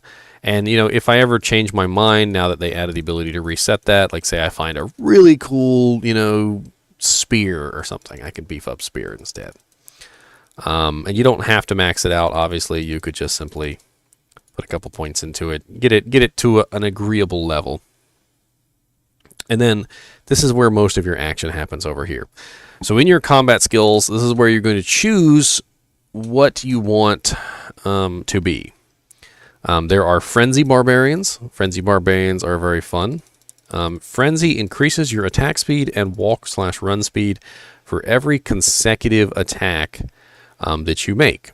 So as you attack, you get faster and faster and faster and faster and faster and faster and faster and faster and faster, and literally until you're running around the map like a crazy crack addicted, you know, meth addict. And then as soon as it runs out, you go back to normal. So very, very interesting. Frenzy also benefits from Taunt and Double Swing. So Double Swing is right here. So you're going to beef up Double Swing to get that 8%. Another thing that people do on this is they beef up Berserk because it adds 1% magic damage per level. And 1% magic damage might not sound like a lot, but when you are a mainly physical damage character, having magic damage attached to your frenzy can help you out tremendously. Another very common build for barbarians is the Whirlwind Barbarian. So the Whirlwind Barbarian is going to have to build down all the way to Whirlwind. And Whirlwind is a pretty amazing skill because you just literally just whirl through them, dealing damage as you go. And it's not just one hit, it's hits and hits and hits and hits depending on your attack speed. So you get really, really nice weapons. You beef up your mastery of whatever weapon that you want. You know, let's say you got Zweihanders, like dual Zweihanders, and you're whirlwinding through targets. You know, you've got damage bonus here, you've got damage bonus here. And, you know, there's no synergies for Whirlwind, but Whirlwind's a pretty amazing skill. It doesn't really need them. Then there's a Berserk Barbarian. So Berserk is a magic damage bonus. So you're going to be doing melee damage and you're going to be doing magic damage. And then you're going to be beefing up Howl and Shout. You're probably not going to want to beef up Howl because Howl is a fear. But you probably are going to want to beef up Shout because it's a defense bonus. So you notice that now we have a pretty massive amount of damage added to this. And, you know, then you can put some extra points into Howl as needed to beef it up even further.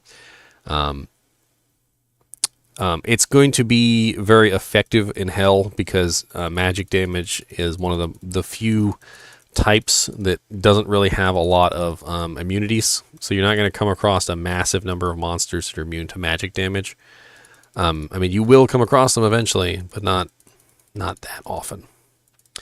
Another very interesting build is a Throwing Barbarian. I actually made a Throwing Barbarian one time just for fun. And you got to beef up Throw, and then you got to beef up Double Swing. And a Throwing Barbarian is literally going to hold 2 throwing items, one in each hand, and he's literally just going to be just spamming like axes. Can you imagine if you went up in battle against somebody and they had like an infinite number of throwing items and they were just chucking axes at you, just chucking and chucking and chucking, and they didn't stop, or spears, and and they're doing it really fast, like they're going, and you just trying to dodge like 1,000 spears coming at you. It's amazing. And of course, this whole thing revolves around finding really good throwing items, and you're going to need multiple stacks. So you're never going to have just that one amazing throwing item as a throwing barb. You're going to have multiple throwing items, and you're going to have to swap out back and forth. You're probably going to have 2 sets of throwing items, and once one set runs out, you're going to switch to the other, and then when the other set runs out, you're going to switch maybe to another set you have in your inventory, and then you run back to town and repair all your throwing items to increase the stacks. Now, if you're really lucky, you'll find throwing items that have replenished quantity, so that you can swap, and then when you've swapped, they're replenishing, and then when you run out on your second set, you switch back, and they've already replenished themselves to full, and then your other set is then replenishing itself, and so forth and so on. Obviously, if you're going to build a throwing build, you got to build Throwing Mastery. So, there's that.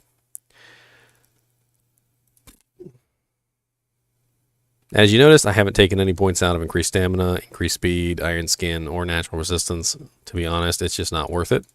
You want to keep those in there pretty much no matter what your build is. Now, with Throwing Mastery, obviously you're going to be doing mainly physical damage. So again, you're going to run into issues with physical immune monsters in Hell. And in Hell difficulty, monsters have a lot of physical defense. So you may want to look into getting poison damage charms, maybe things that add poison damage to your attacks, or lightning, or fire, or cold, or magic damage, whatever you can get in there. And you can also use Double Swing, obviously. So if you if you need to melee, you have that level 20 Double Swing that you can work in there.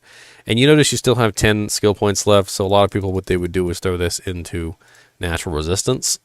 And what this does is it lightens the burden on your gear to provide resistances. So you can focus your gear more on things that you actually need, like elemental damage, or plus to all skills, or whatever it is that you specifically need. I'm trying to think what other builds there are. I mean, obviously you could do a bash build. I've heard of concentrate builds, but in my experience with barbarians is not as extensive as with other classes. So we're gonna move on. And I think next we're on to Assassin. So give me just a second. I'm going to take a quick break here, then we're going to come back and talk about Assassin.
Come on, say hello to the people's Chimichurri.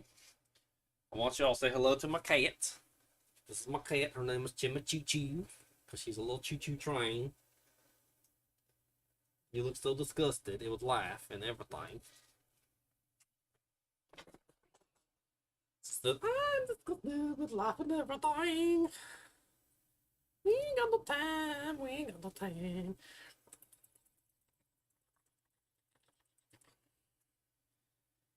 That's a choo-choo.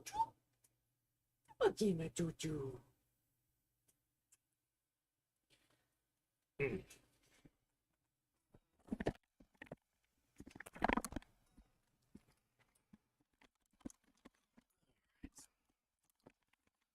So let's hop back into action. Sorry about that.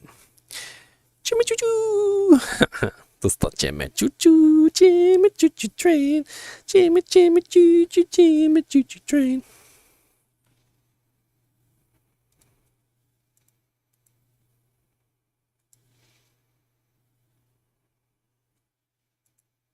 All right, so assassins. Ooh, this is an interesting topic because I'm gonna be honest with you, assassins is not one of the characters that I played extensively. I did build several trap assassins, and I remember playing around with the shadow disciplines and the martial arts, but I never could quite like get it under my thumb, I guess would be the term. So let's start with what I do know, which is the trap assassins. Okay, so trap assassins are actually really fun. There's a couple different ways you can go. There are the blade assassins. There's the fire assassin, trap assassin, and then there's the lightning trap assassin. Now, if you do decide to go down the trap line, you're probably going to want to get both, because if you're only fire, you're not going to be able to kill all the fire stuff. I mean, you know, the fire immunes, and if you're only lightning, you're not going to be able to kill the lightning immunes. So what you do is you're going to start out with Fire Blast. You're going to work your way to Shockweb. You're probably going to grab Death Sentry, and you're going to get Wake of Fire and Wake of Inferno as well. Now, granted, each one of these is getting synergies from the others, so it's kind of hard to explain the damage of these because they don't really have very much damage. It's really a matter of the amount of times that they shoot, plus the fact that a lot of them are AoE, combined with the fact that you're basically just spamming attacks at the enemies. So for instance, if you were to build the fire line, let me just show you here. So this is the fire line, and we've maxed out the fire line. You see that it does about 264 to 300 damage. It's not a lot. It really isn't. And the Wake of Inferno does about 963 to 1,122. This one is not as AoE. It's more single target. It shoots 10 times, so you get basically 10 attacks out of one trap. Fire Blast is literally just a bomb that you throw. It's nothing special. You could theoretically be throwing the fire blasts while your traps are doing their thing, because the traps are very passive. Now, granted, you can also go a different route with this, which is you can do the lightning tree. So, for instance, let's pretend we've gone down this line and we've beefed up Death Sentry. All right. So, Death Sentry receives extra shots per level from Fire Blast, which is kind of nice. So we're probably going to want to beef up Fire Blast a little bit so we get more Death Sentry shots. We probably don't need that many. So about 8 times seems nice. And then we're going to want to beef up its damage, which is Lightning Sentry. So Lightning Sentry is going to be maxed.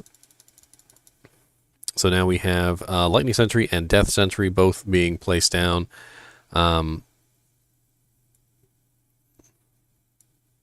And we're going to want one more. So I can't remember which one was the better one, Shockweb or Charged Bolt. I remember they were both kind of meh, but I mean, if you're going to be going full traps, traps are what you're going to live. You're going to live traps.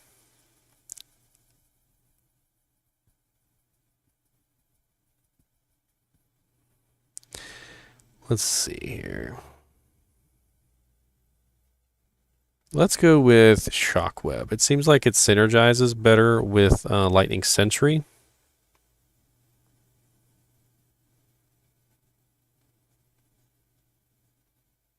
And Fire Blast. And then we'll put the remainder points into Charged Bolt Sentry. And then now you have a 2,000 damage Lightning Sentry, which shoots 10 times. You have a 734 damage Shockweb, which has 14 spikes and a duration of 3.6 seconds. Your Death Sentry is doing 3 to 1,060% damage, and it has 8 shots. It also explodes nearby corpses. The corpse explosion does 40 to 80% of the corpse's life. So very interesting build there. Of course, I haven't put any points anywhere else in anything. So, yay.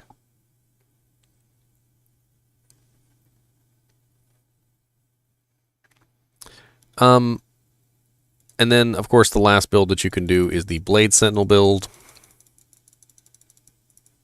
Now, Blade Sentinel is actually a skill that requires weapon damage. So you notice that it says 3/4 of your weapon damage. So you're going to have to actually have a nice weapon. Blade Shield is 1/2 of your weapon damage, and so forth and so on. None of these synergize. So it's kind of an interesting one.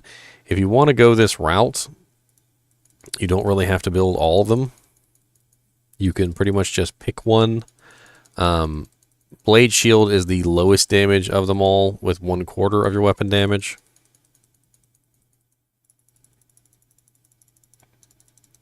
So it's kind of a interesting thing.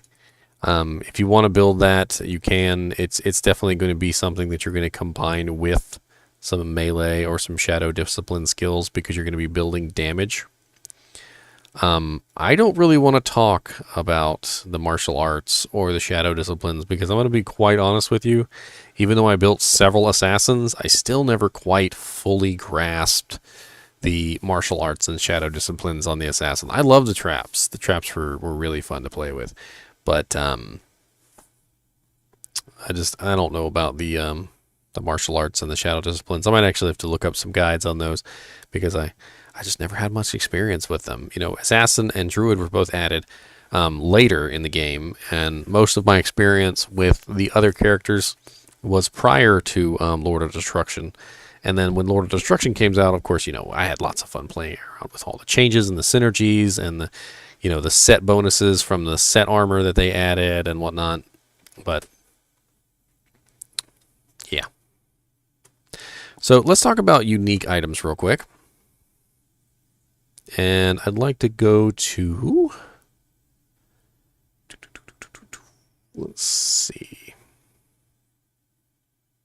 We're going to go to Helms.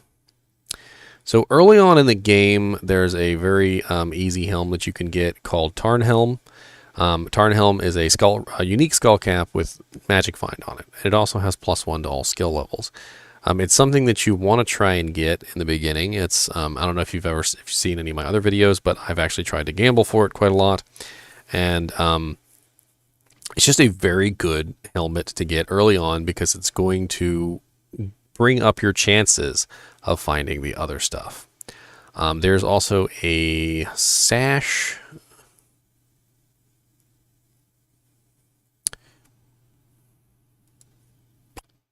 It's called, dang it. It's called the, no, not Lenumo. That's not the one I'm thinking about. Which one am I thinking about then? Gold Wrap. I've been gambling for the wrong one.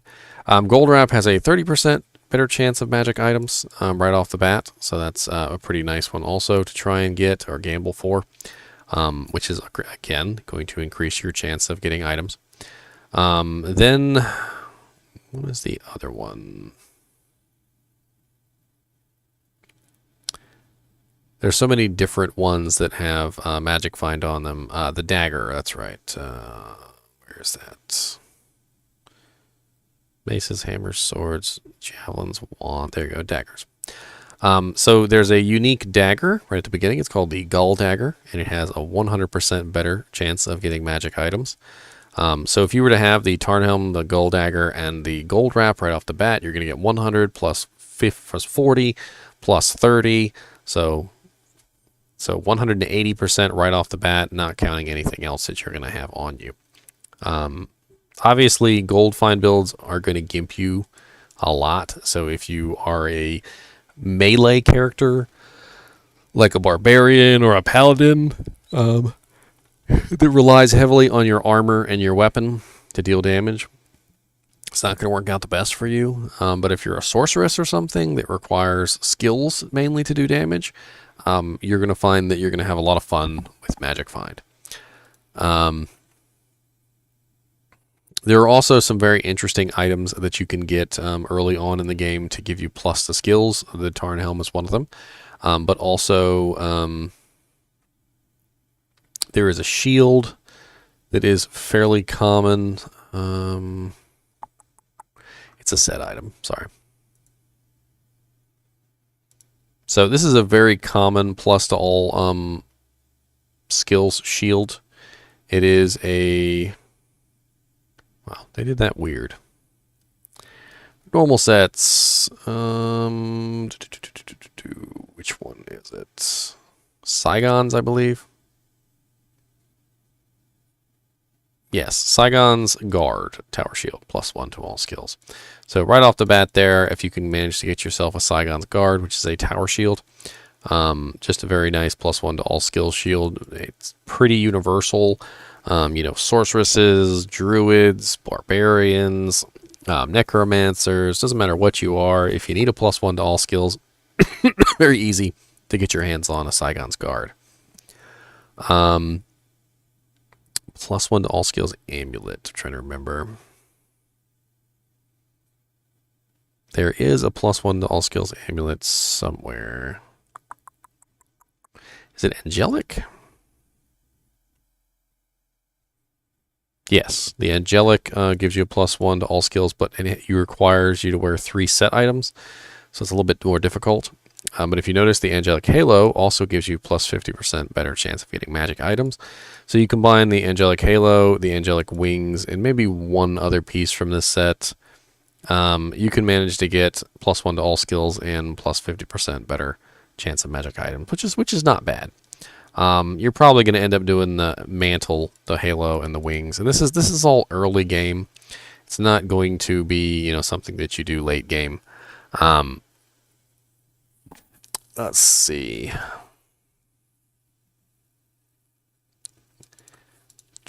And that's the full set bonus. It's not something you're probably going to use.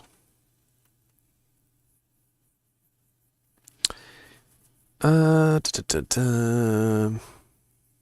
mean, I think that's pretty much it for now. We've gone over a lot. And I know this video was really super early in the morning, and there's probably nobody watching it, but I'm sure that one day you guys will understand and come in handy.